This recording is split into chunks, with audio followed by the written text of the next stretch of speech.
righty, we are live or semi-live, live to be recorded or posted later. Here's your Sunday Silly. I accidentally drank some holy water with my laxative. I'm about to start a religious movement. Oh, bad. Yeah. Yeah. Okay. TMI in the Sunday school class. Yeah. All right. Mark chapter 12, verses 13 through 17. We're in the middle of some more conflict stories where Jesus is still interacting with opposition in the temple. It's likely Tuesday or now maybe even Wednesday of Passion Week. And he's going to spar with the Pharisees today over taxes. We get to talk about taxes today. So follow along in your scriptures if you... Later, they sent some of the Pharisees and Herodians to Jesus to catch him in his words. They came to him and said, "Teacher, we know that you are a man of integrity. You aren't swayed by others because you pay no attention to who they are. But you teach the way of God in accordance with the truth. Is it right to pay the imperial tax to Caesar or not? Should we pay or shouldn't we?" But Jesus knew their hypocrisy. "Why are you trying to trap me?" he asked. "Bring me a denarius and let me look at it." They brought the coin. And he asked them, "Whose image is this? And whose inscription?" "Caesar's," they replied. Then Jesus said to them, "Give back to Caesar what is Caesar's, and to God what is God's." And they were amazed at him.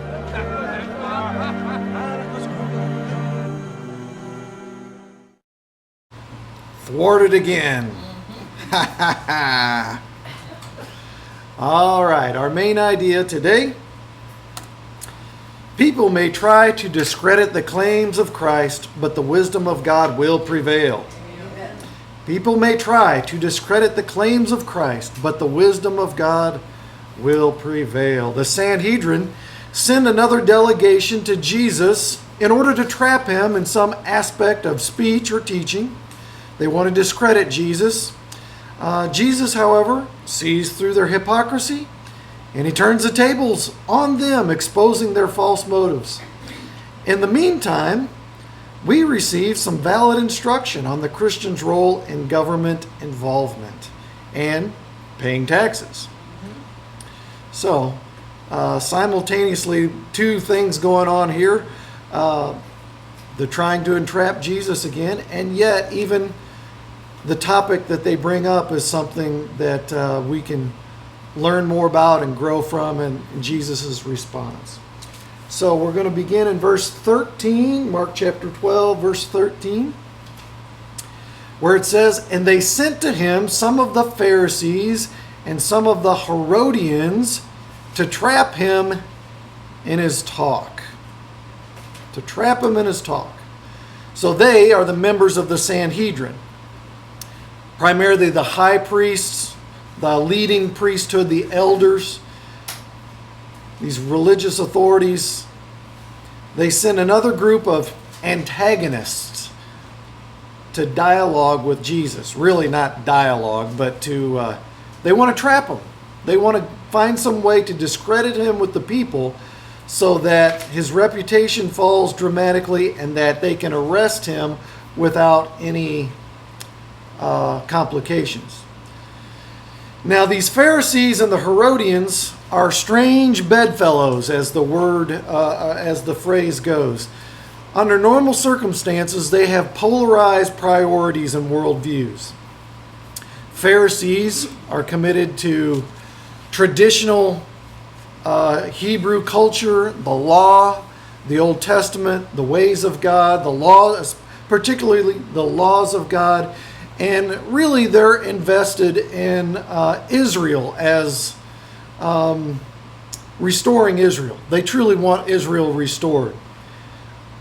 The Herodians have basically surrendered to the Romans and are using their relationship with the Romans to profit. So they support King Herod and his family that rules around Galilee, and so they profit off of Hellenism, the Greek culture that's in Israel and Jerusalem, and so there's some conflicting world views here, and yet they have teamed up against Jesus because Jesus threatens their status quo. Both groups. Notice their purpose is to trap Jesus in his talk. The word there used is like a fish trap or a snare that you might use for a rabbit or some kind of animal that you want to catch.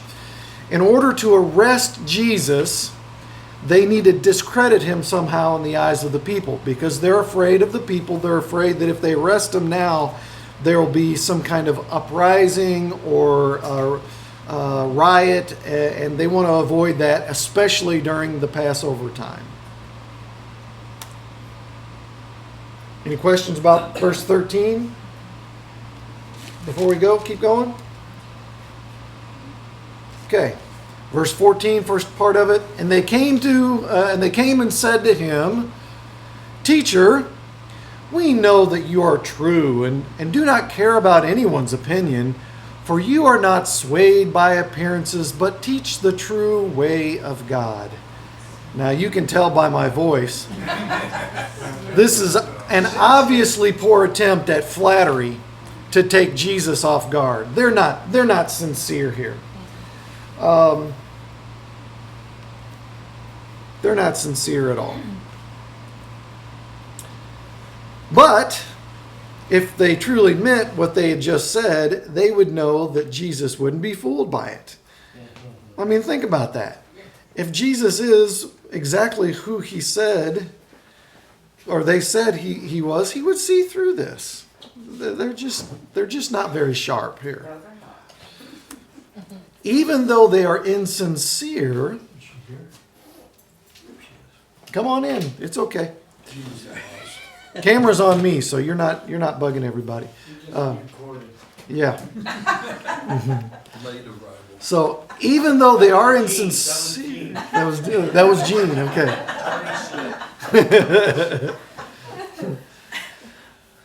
Even though they're insincere, their assessment of Jesus is right. It's correct. Jesus is true.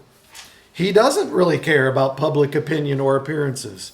He does teach the true way of God. They don't really mean it, but they are right on target as far as the content. So here's their question. Is it lawful to pay taxes to Caesar or not? Should we pay them or should we not? Oh, taxes. Taxes. They finally spring the trap. The subject is specifically what's called the Roman imperial poll tax. Okay? The question is it lawful by the Torah, by the Old Testament law, to pay a Roman tax or not? Now, why would it not be lawful? Well, the Jews resented paying this tax. I mean, we all resent taxes anyway. But they resented paying this tax because basically it funded an idolatrous, occupying enemy nation in the land of God, the promised land. They believed that Israel belonged to God, not to Rome. And the presence of Romans desecrated the Holy Land in their view. And not only that, the coin that they showed on there, which looked pretty realistic there, was a coin that was stamped with an image of the Roman emperor. And if you know your Old Testament, you know your 10 Commandments. One of them is you're not supposed to make graven images. And they took that literally in that case, that was offensive to them. And so let's talk a little bit about pause and talk a little bit about the history of the poll tax so you have a little bit better understanding. You know, Romans had lots of taxes. Of course, taxes, just like we have taxes. Taxes on income, taxes, let's concentrate on this one. They had lots of taxes, but this was not a tax of land or property or goods. They had those. But this was literally a tax on their person, just for being alive and living under Roman rule. You know, just for being a being. It's kind of like income tax. Kind of like income. Yeah. You know, yeah. Now, in AD 6, a man named Judas, and some of the details of this are in the book of Acts, he formed a radical right-wing Israeli militia called the Zealots. You maybe heard of the Zealots. In fact, Simon, not Simon Peter, but there was an apostle named Simon who was labeled the Zealot, and he came out of this group.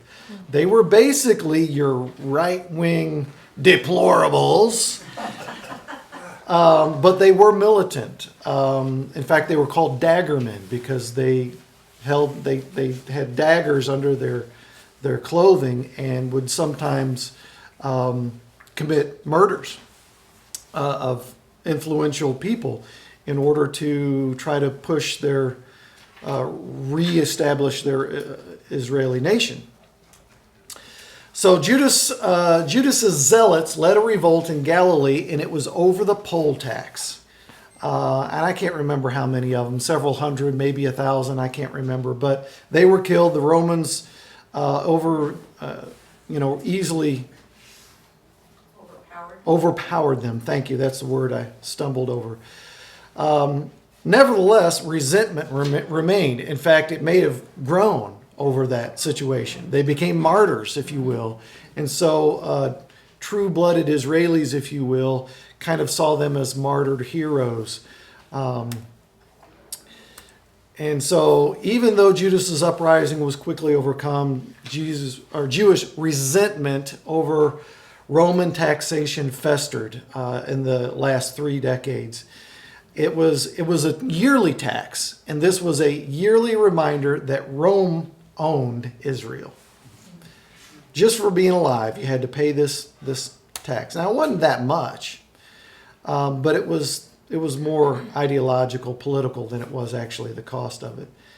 Although poverty was always a struggle for your common person. Resentment continued to grow even past the time of Jesus until it exploded in outright revolt again in AD 66-70. It was, again, one of the issues that sparked the revolt in AD 66-70, which, of course, concluded with the destruction of Jerusalem and the temple that has yet to be rebuilt. So like I said, it wasn't so much financial. It was 1 denarius, which is basically 1 day's wage. That's annoying, but it wasn't like gonna ruin you. It was ideological. It was political. So back to the question. Is it lawful to pay taxes in general, but specifically this tax to Caesar or not? Should we pay them or should we not? Because there were people on both sides of the coin here. Okay, so what's the trap? What's the trap? Remember, way back in verse 13, they came to set a trap. They were trying to force Jesus to either offend his base, as we would say today, or to trigger the Romans into coming and arresting Jesus as a revolutionary, something to that nature. So if Jesus supported paying the tax, he would be seen as a Roman sympathizer, unpatriotic, maybe anti-Semitic to some degree, against the Torah, which would offend his base. Many of those who loved and supported Jesus were strong, nationalistic Israelis. But if Jesus came out against the tax, the Herodians, who are right there, who are supporters of Rome, well, they could go immediately and report him as a potential revolutionary. So either way, they think they've got Jesus trapped here. Either way, Jesus loses. If he goes one way or the other, he's going to be discredited in the eyes of the people. So they think. They're clever but dumb at the same time, because they're dealing with the Son of God, the Son of Man. And this is where we see Jesus in verse 15. We haven't had any verses yet, have we? I think we got some now. So did everybody get a verse? Did we get them all passed out? Good. Oh, I think there might be one left here. Oops. A little hider. But anybody want to? It's okay. Asher, take it.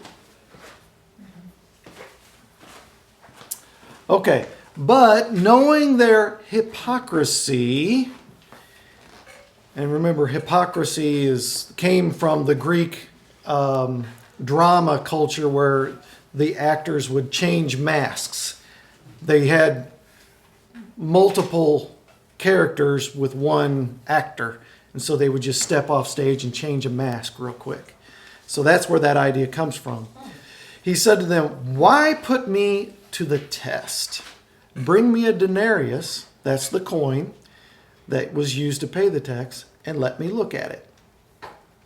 So he sees it. Jesus saw through their hypocrisy. And this is consistent for Jesus, of course. We see some examples here. John 2:25. Okay, Dodie? And this is Jesus. And he needed no one to bear witness about man, for he himself knew what was in man. He knew what was in man, in man's heart and mind. Luke 20:23, I think that's what I gave Asher. No, 23 too. Oh, okay.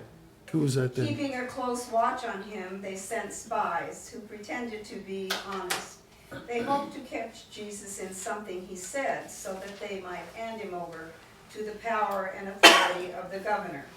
So the spies questioned him, "Teacher, we know that you speak and teach what is right, and that you do not show partiality, but teach the way of God in accordance with the truth.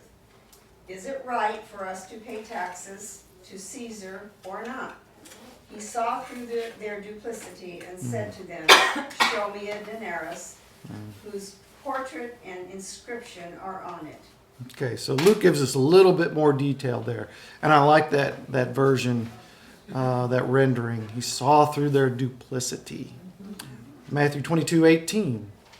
But Jesus, knowing their evil intent, said, "You hypocrites, why are you trying to trap me?"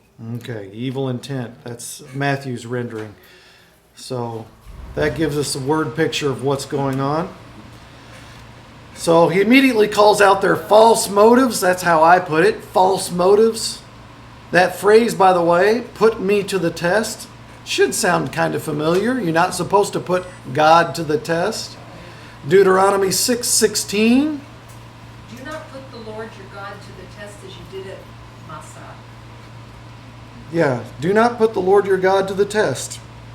Referring back to the waters of Mesa or Meribah, where the recently escaped Jewish people from Egypt doubted the Lord and put him to the test.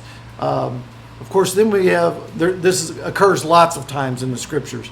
Jesus quotes this during his temptation, Matthew 4:7. Jesus answered him, "It is also written, do not put the Lord your God to the test." Okay. So, and yet here they are putting the Lord to the test. Of course, they don't acknowledge him as Lord, and yet that's what's going on. So, Jesus calls for a denarius. That's the coin used to pay the poll tax. And like I said, the coin was imprinted with the image of Tiberius, who was the adopted son of Caesar, the original Caesar, Brute, Caesar Augustus, and who had been deified by the Romans. When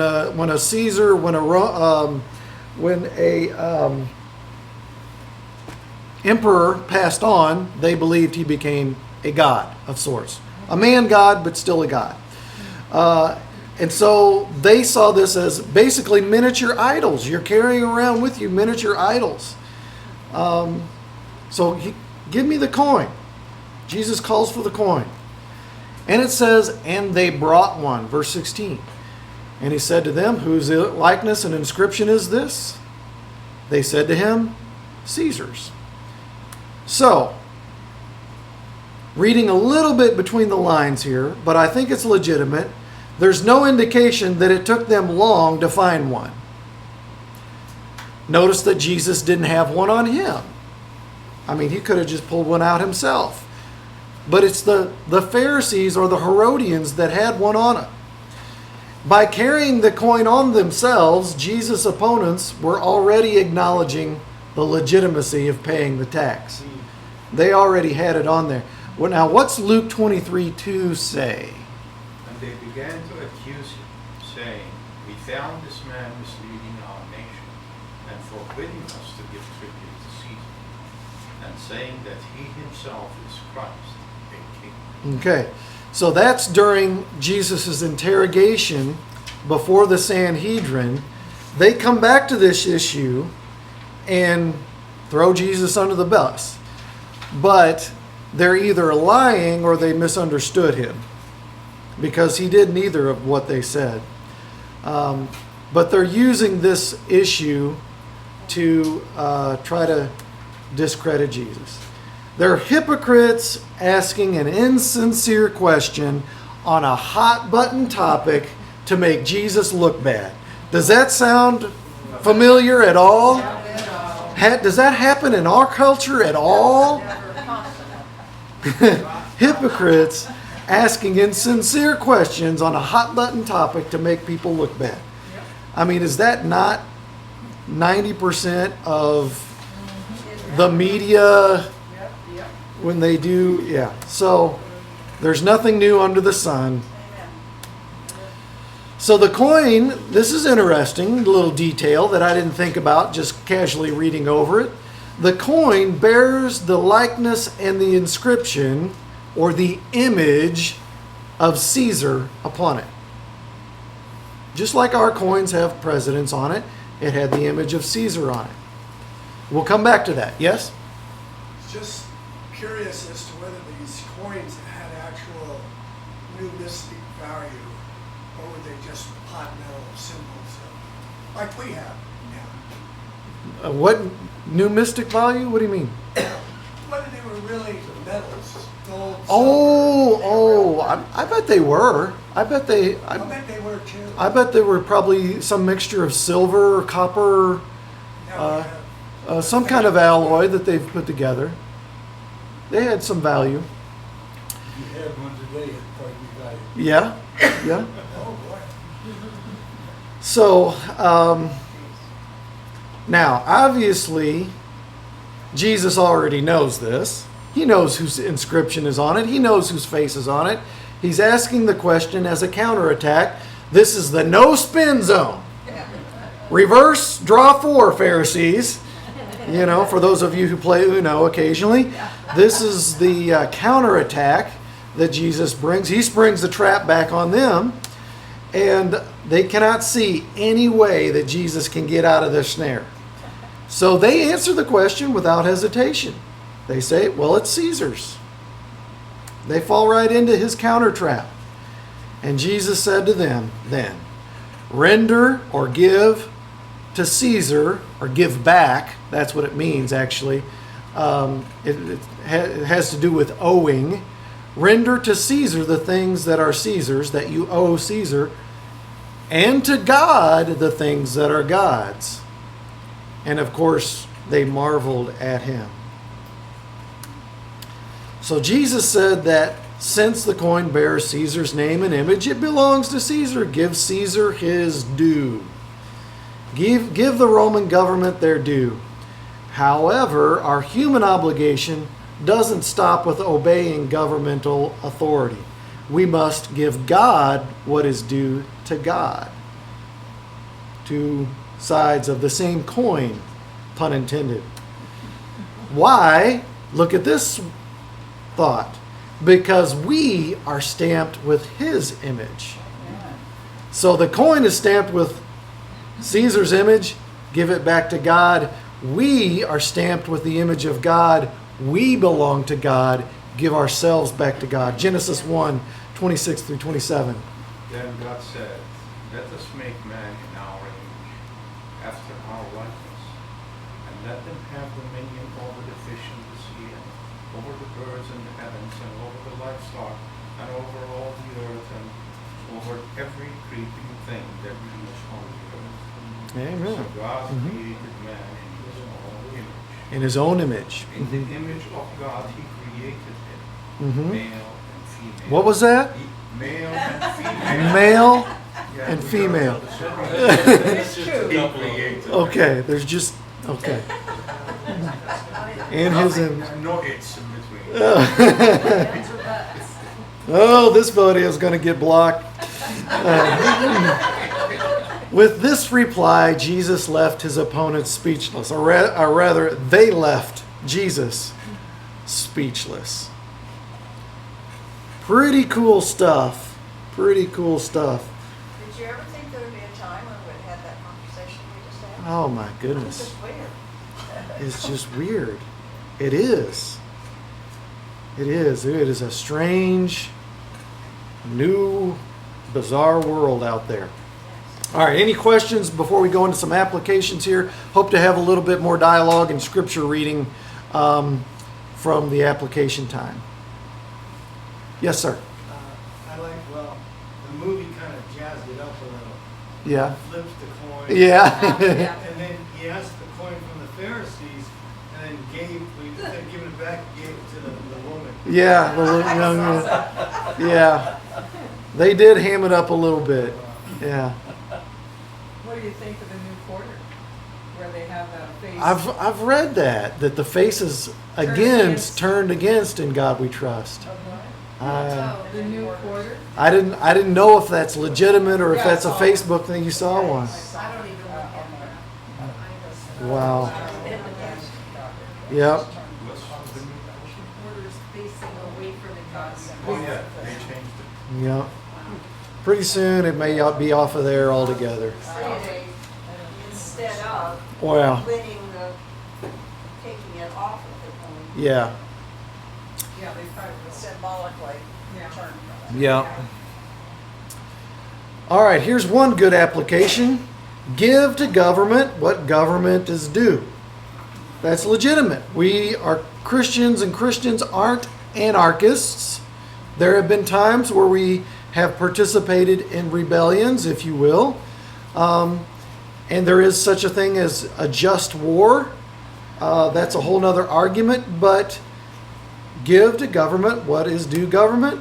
So what are some healthy ways to render unto Caesar? What are some ways that we as citizens of the United States can give to government what is due government? We pay our taxes. Yeah. And Military service. military service is a good one. Absolutely. What else can you think of? Anything else you want to add in there? Vote? We vote? Yeah. Obey the law and be a good citizen. We obey the laws. We be good citizens. When yeah. Mm-hmm. Support good charities. Support good charities. Support good, whether they're religious or secular. If they're good charities, yeah. Love our neighbors. Love our neighbors. Be good citizens in your neighborhood. Run for school board. Run for school board. Run for office yourself. If we had more Christians in this nation, in government, we would have a better nation. So, those are definitely ways. Here's Don't some. give up when those that are Christian don't make it. What? Don't give up Don't give up. when the Christians don't make it. Mm-hmm. Yeah, if you're like me, sometimes you're tempted to be like, oh, it just doesn't matter anymore. You know? Yeah, do that. Yeah. Mark. I think I saw some figures about our gross national product or something is like 200 and some trillion, and what we spend is like 300 and some trillion. So that's not a responsible government. That we should be making more products in the United States Somebody and that keeping works the at money. the beginning of their years, by Mhm. the end of their years, the money they earn is not as valuable. Yeah, Yep, that's right. But Yeah. gold is, I mean, this is what I hear, is gold will always buy the same commodities wherever in time it is, mm, pretty much. Not that I'm that crazy about gold. yeah. Conspiracy. Gene? You know, sometimes we tend to give up because what can we do? But as my son always says, you gotta do what you can with what you got, where you're at.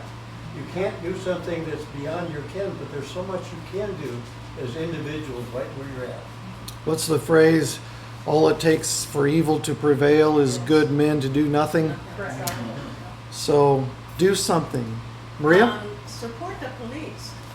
Yes. You know? Yeah. I mean, it's crazy that they're defunding the police. Yes. Yeah. I think that's backfired quite a bit, and they're kind of backpedaling from that.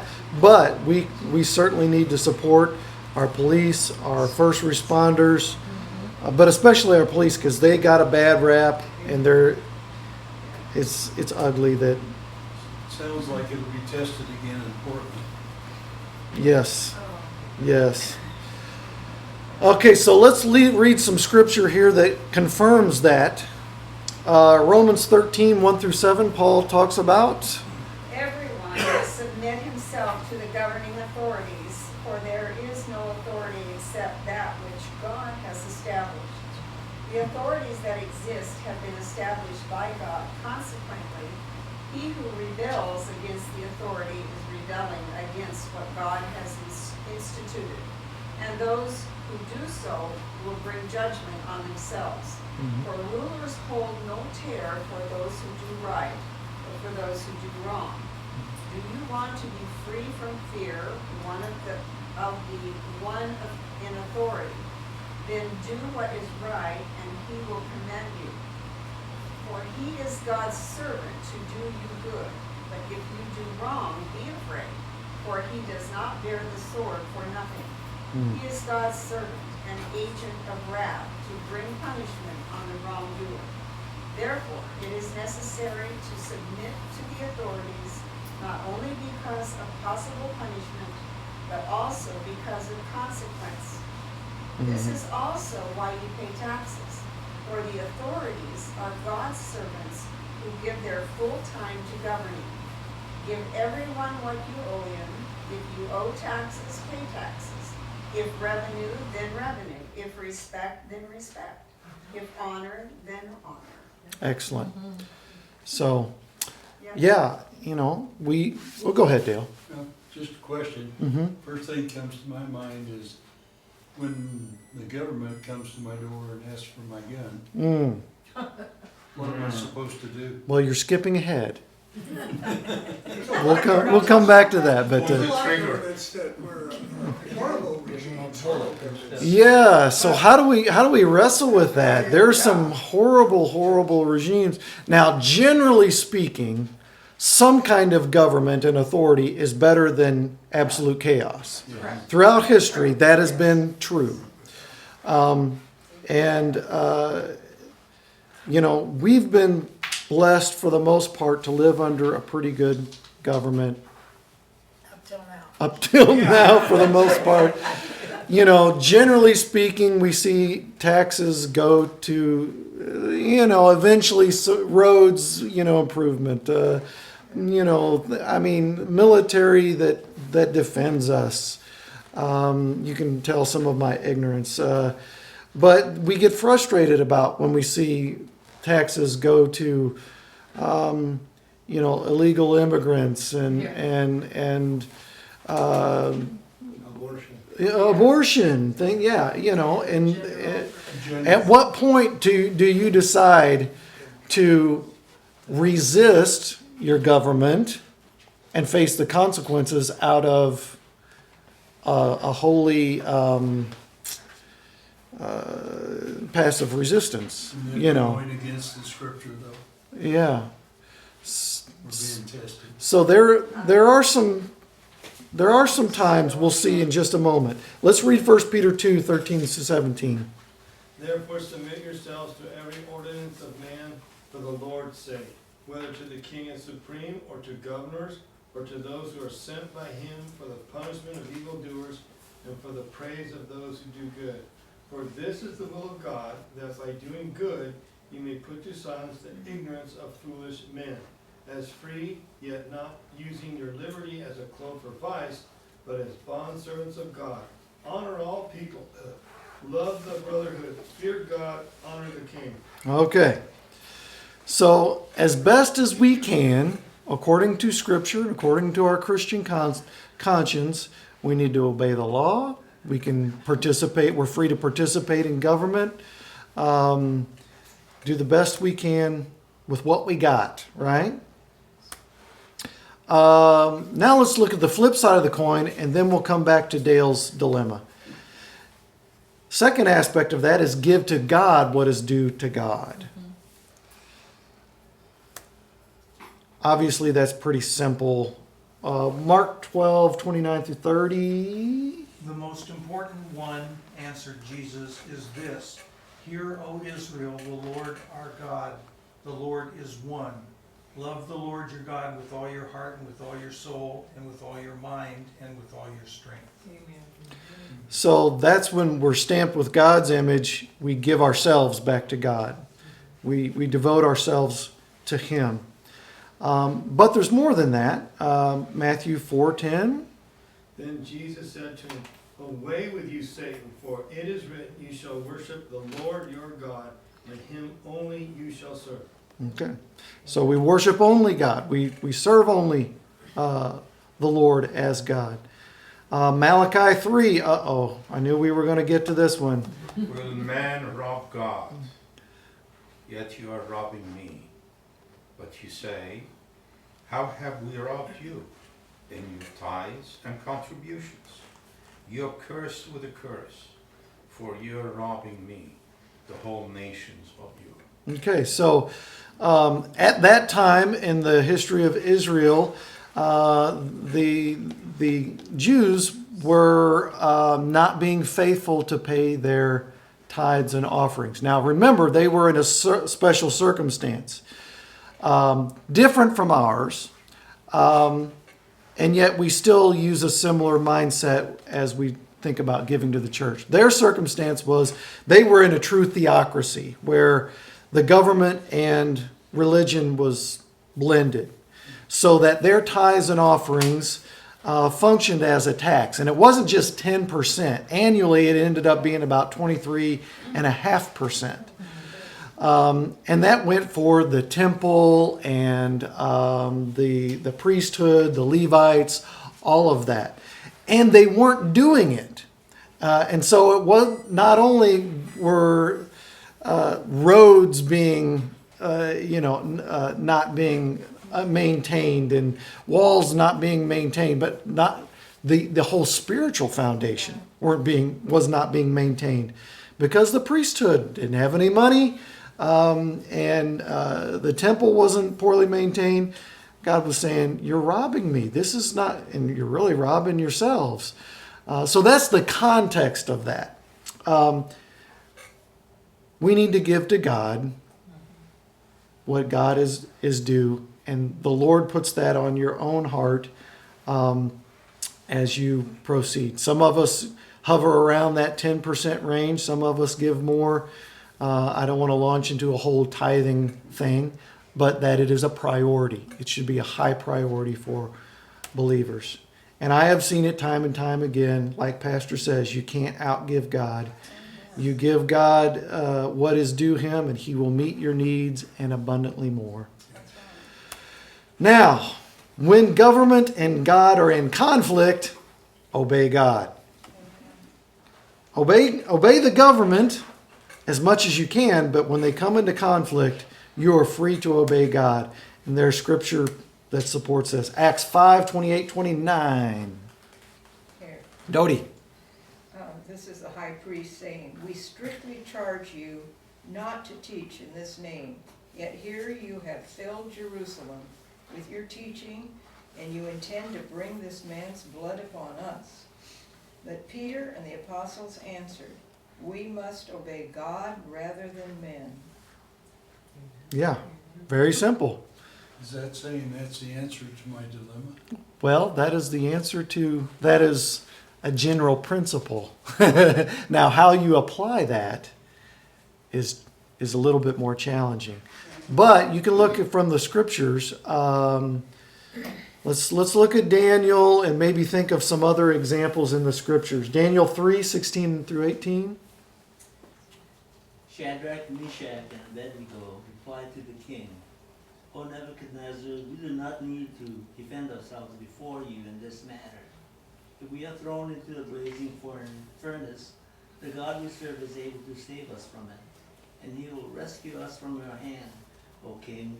But even if he does not, we want you to know, O king, that we will not serve your gods or worship the image of gold you have set up." Yeah. So there's another example that we know of people, God followers, disobeying direct orders of the government because it conflicted with their religious convictions that come from the Word of God. Can you think of some more scriptural examples here of people that rebelled against their authorities?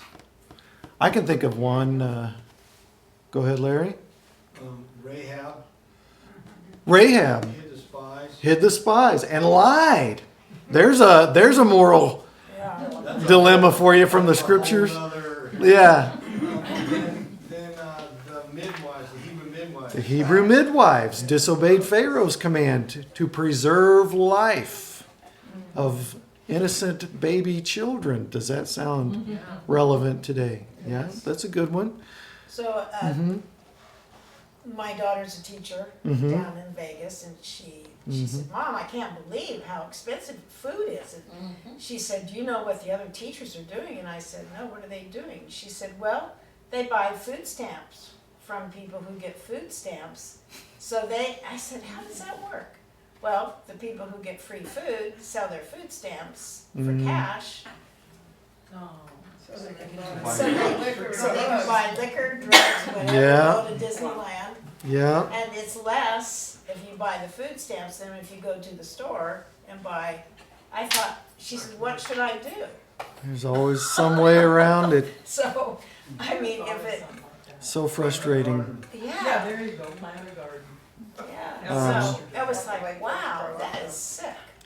Yeah. Now, Dale, as far as your specific question is, that's a tough one. It really is a tough one. And we may have to answer it. And we may have to answer that someday. I don't think in my lifetime. Yeah, maybe mine or my kids, maybe, if God doesn't intervene. I pray that he does. But I do think of the judges. I think of If they the... don't change the Constitution, Yeah. we have the right. That's right. That's right. So that's the law. Yeah. They follow the Constitution. Yes, as long as it's available. You have examples in the Judges of individuals and leaders raising up militias. I think it was Othniel, who was virtually an assassin. A fabulous story, how he snuck in and killed the oppressive king. I can't remember if it was Moabite or who it was, but and he was such a fat man that his sword plunged all the way through his body and got stuck. And then he escaped through the latrine. What an awesome adventuresome story. Great stories in Judges. Also some very horrific stories as well. It's the dark ages of Israel. But you know, that's another. We talk about in our gun club occasionally how Jesus encouraged his disciples to wear a sword, basically packing heat, at that time. And he asked them, "Do you have any swords?" And they said, "Well, we've got two." The 12 disciples had 2 swords on them. You know, they were armed. So yeah, it's kind of that's gray area that we have to follow our personal convictions and listen to the Holy Spirit about. But there is room. There is room in the Scriptures at times. I think we need to get involved before It comes to that. corrupt laws get into place. Mm-hmm. We can't just sit back and complain. We gotta get off our tail. Yeah. Do something about it. Yeah. Now you're preaching. Mm-hmm. Now you're preaching. That's part of the building. Mm-hmm. Okay. Which will come first, the real, come down on the religious or the guns first? They're gonna go for both. Yeah. They're already going after They have to religion. do the They're guns both first. related. Yeah, they will have to do the guns They have to first. do the guns first. Here's another interesting question. What might a healthy separation of church and state look like? So we've got give to God, give to government, Constitution. Okay. Did a pretty good job of So it's done a pretty good job. Freedom to worship as you want and no government telling you. Yeah. I don't want That's the in the government telling me to go to Allah Right. or whatever. Right. Yeah. I won't tell them to go to Christ, but I'm getting the free to do what I want. He got the free to do what he wants, as long as it doesn't hurt somebody else. Amen. Okay. Freedom. Well, freedom. State not telling you to shut down just because they consider you not essential. Wow. That is a wrong thing, Mhm. because they're not looking at the right essentiality. Okay. So, Mark, go ahead. When the country was founded, the schools were religious. That's right. And government schools were like the lowest. And I wish they were in that position again. Return to that where there was, yeah. Yeah, make the schools private again, Mm-hmm. so the concept of government over the school disappears. And this And then you voucher can thing, put God back into the give school. people a voucher to go wherever they want. Yeah, yeah. Mm-hmm. Not to take parental rights from parents, especially with this vaccination of kids. Vaccination of kids, Yeah, we or wanna enforce that. or changing gender Yes. without parental assent. What a bizarre thing. Yeah. Well, I was thinking that, I guess in the 40s or something, Truman gave the World Health Organization authority over whoever is the top medical person in the United States. So we're going to have these things in the future. Probably. Yeah. Yeah. I heard a statistic, I don't know if it's true, but 20% of the kids in the United States are either homeschooled or going to a private co-op school because of the backlash, because of what we saw in COVID. I don't know. That wouldn't surprise me. That wouldn't surprise me. Our grandchildren, our son-in-law teaches used to teach in a public school. Our grandchildren are taught at home. through Yeah. School, graduate school, only because it's just what they're teaching so many things that should not be taught. Well, the schools have no time to teach Yeah. because they're so diverse and program this, program that. Each child goes out and wherever you go have that program. So it's hard, for the teacher to keep. And you can't, if a kid is falling behind, you have to just let them go through it. You can't Right. help them. Yeah. And that's the hard part. That's why son-in-law teaches it. Well, in Arizona, they're giving vouchers now to every child in every family, whether the child goes to public, homeschooling, or private. This just happened in Arizona. I hope that a lot of states will do that. So there's some good counter Yes. things happening. Yes. Mm-hmm. Then you get people that will surface out to do like Madeline, what is it, Madeline O'Hare, Murray, Mhm. which is the woman in 1960 that forced prayers out. Oh, yeah. And she had a huge following. Mm-hmm. And I think this is where we gotta be aware. I, Pay attention. yeah, I would love to see, excuse me, hiccup. I would love to see creation taught.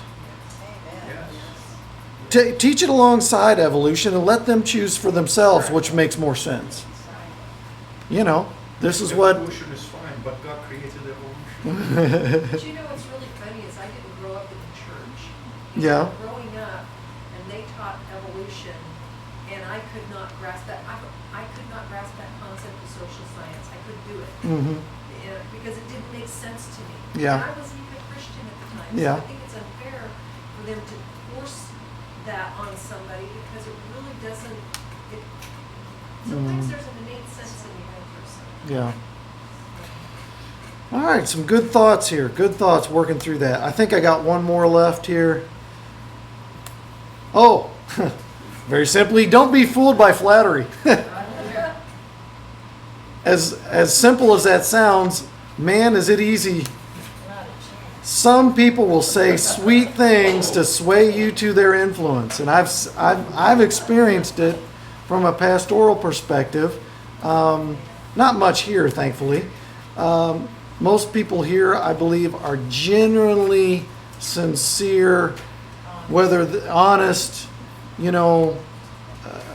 encouragers, things like that. But man, if I been in toxic environments where people will just sweet talk you to death as long as you're on their team, but as the moment you even suggest that there's a different perspective than theirs, they will throw you under the bus like nobody's business. And that shouldn't happen in the Word of God, but unfortunately or in the family of God, but it's taught me to be guarded to some degree. And I hate that, but that's just life, But flattery is a part of some people's tools to get you to do what they want. What's Psalm 5, 4 through 10 say? For you are not a God who delights in wickedness. Evil may not dwell with you. The boastful shall not stand before your eyes. You hate all evildoers. You destroy those who speak lies. The Lord abhors the bloodthirsty and deceitful man. But I, through the abundance of your steadfast love, will enter your house. I will bow down toward your holy temple in the fear of you. Lead me, O Lord, to your righteousness because of my enemies. Make your way straight before me. For there is no truth in their mouth. Their inmost self is destruction. Their throat is an open grave. They flatter with their tongue. Make them bear their guilt, O God. Let them fall by their own counsels. Because of the abundance of their transgressions, I can't speak. It's okay. Transgressions, cast them out, for they have rebelled against you. Amen. That's what we call an imprecatory psalm. Imprecatory, which basically means God smote them. I don't like them. You need to smote them. You need to smite them. And there are a few of those in Scripture. They kind of get graphic, but it's David's lament that things aren't right in the world. I want you to fix it. But one of those things is how people use the tongue in evil ways to sway people's influence. Solomon in Proverbs has a couple opinions as well. Proverbs 28:23 and then 29:5. He who rebukes a man will afterward find more favor than he who flatters with the tongue. And then 29:5. A man who flatters his neighbor spreads a net for his feet. There's some wisdom there.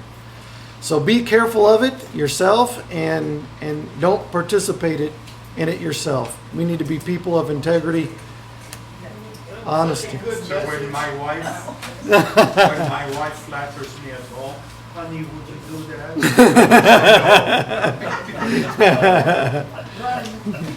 Yeah. So this psalm kind of gives us an out for prayer against them. Yeah, there's legitimate. We kind of sometimes we need to pray for our enemies. Yes. and display godlike love for them, but we can also pray for justice. There's nothing wrong with praying for justice. Yeah. All right, great talk today. Good lesson. Thank you for your participation. And let's close with this prayer. Heavenly Father, mankind may be able to fool his fellow man, but no one can fool you. We surrender our lives to you. We bear your image, so you own us. Give us discernment to render unto Caesar that which is his, but more importantly, to render unto you what is indeed yours. In Jesus' name, amen. All righty. Have a great day. Adios, amigos.